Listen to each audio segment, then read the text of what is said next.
Hello everybody.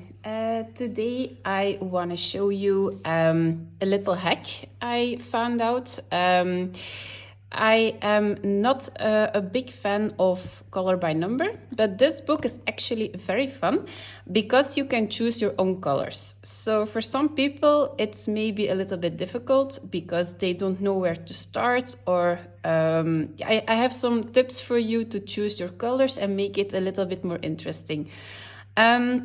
So this is the Querkles animal coloring book by Thomas Pavitte, and it has 20 animals in it with circles and it's a color by number book. This is a huge book, so this is totally zoomed out. I have an A4 size sheet, so if I put it on the corners, you see it is very big.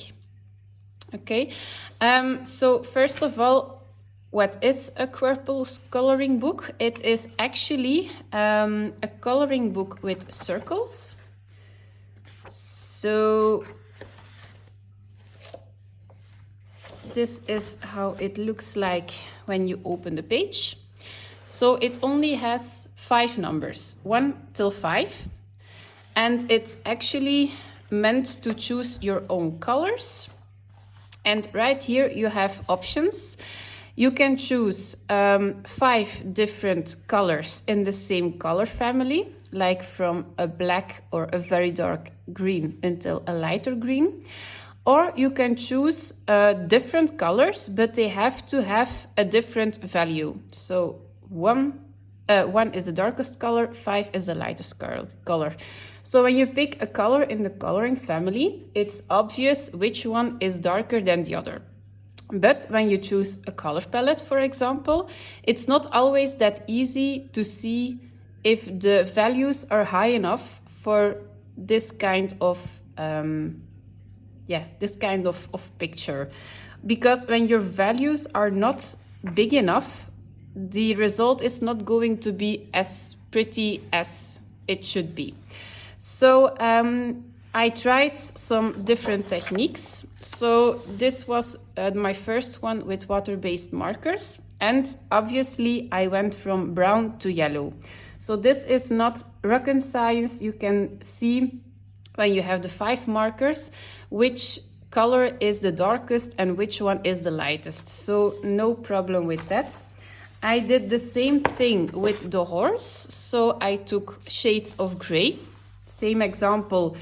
The darkest shade is very obvious. The lightest shade is very obvious. Yeah, that's it. I'm not happy with the water-based marker, but that's something totally different. And then I tried a color palette. So I like turquoises and pinks together. And then I went to this. So this is a little bit more difficult to see how the values are.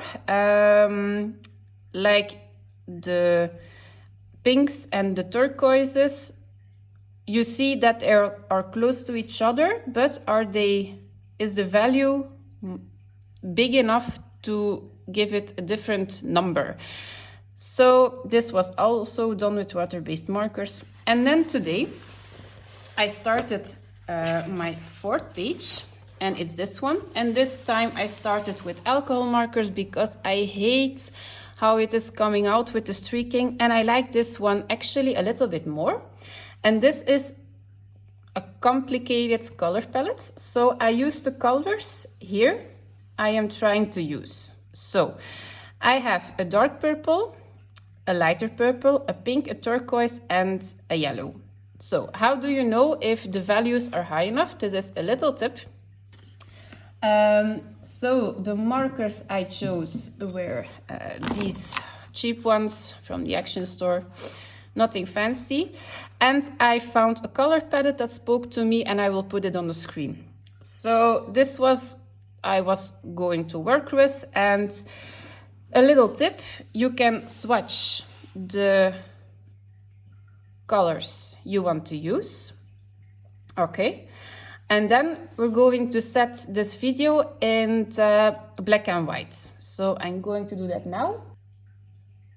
Okay, so as you see, we're going black and white. And when you are doing a black and white picture, you can see the values because you don't have to fixate on the color, you fixate on the values. So if you see this, I will put a white sheet of paper underneath it. If you see this, you see 5 values. So that's how I know these shades are going to work perfectly together. So you can use any color palette you want, and then you just have to make sure when you take a picture and you put it in black and white that your values are high enough. So this is just a little tip I will give to you when choosing colors, because always working in the same color family, it's going to be boring to do 20 animals, and we don't have 20 color families, so you have to be a little bit more creative with this book. So this is my big tip for you guys. Swatch some colors, take a picture, put it in black and white, and you will see the values, and then you can start. So yeah, this is what I am up to for the next few days. This is just something I do while I'm working. I work at home. I do teleworking in the morning, and sometimes it is actually quite slow, and then I am mindless coloring for this. So yeah, if you find this tip useful, give this video a thumbs up. Have you got this book? Will you try my tip? Please let me know in the comments, and I will see you in the next video. Bye!